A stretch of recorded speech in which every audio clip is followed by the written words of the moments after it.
Malaki sura ile ya 3. Wakati msomaji wa somo la kwanza amesoma vizuri, msomaji wa Injili, waraka pamoja na Zaburi, ikanyoosha kidole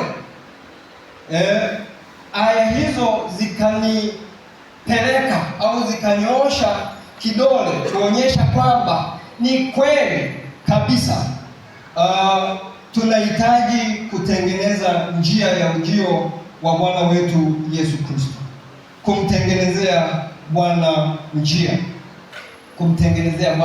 njia. Kwa nini?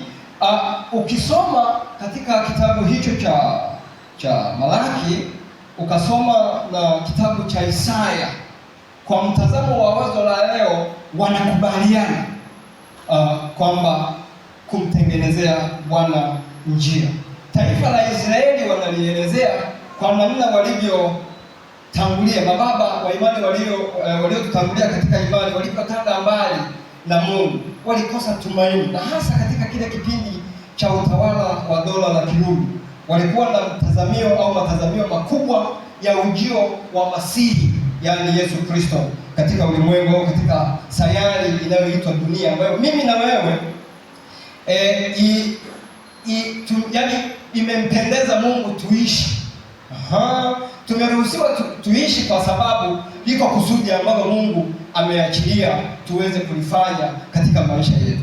Inawezekana ikawa ni bahati mbaya kama ilivyokuwa kwa taifa la Israeli, kuto kujua kusudi ulilobeba la Mungu katika maisha yako au katika maisha yangu.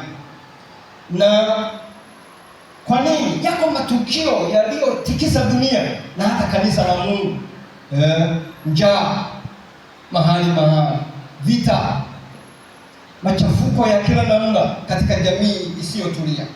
Ni ishara inayoonyesha wazi kwamba wazo kuu la leo, kumtengenezea Bwana njia, linamata sana, kwa sababu watu tulio wengi leo hatujatofautiana na taifa la Israeli enzi zile. Watu hawana tumaini na wakati mwingine kwa maisha na changamoto zake tunaona, au tumefika mahala tunaona kwamba tunaishi katika ulimwengu uliozoeleka, pengine na kufikiri kwamba hata ujio wa Yesu Kristo kwa mara ya pili duniani ni kama ni mazungumzo tu baada ya habari. Lakini ukiangalia katika uhalisia na usomaji wa Biblia, tunapopitia aya mbalimbali, zinaonyesha kwamba hata waliotutangulia walikuwepo kwa sababu ya Mungu alipendezwa wawepo kwa nyakati na majira ambayo yeye ameyaamuru, na kusudi lao lilipoisha waliondoka.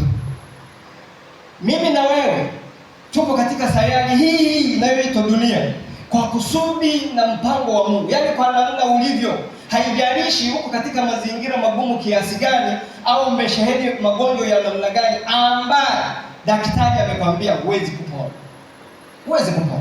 lakini bado mtazamo wa pili ambao Mungu aliyetuleta katika ulimwengu tuishi, tumebeba kusudi lake. Bwana Yesu asifiwe. Amen. Tumebeba kusudi lake, na kusudi hilo likiisha, ndugu zangu, hakuna sababu ya kuendelea kuishi katika dunia hii, hata kama utakuwa na mipango mingine mizuri kiasi gani, lakini kwa sababu ya kusudi imeisha, maana yake hakuna sababu inayokufanya wewe na mimi tuendelee kuishi. Kwa nini? Kwa sababu la kusudi la Mungu alilotupa ndani yetu limekwisha.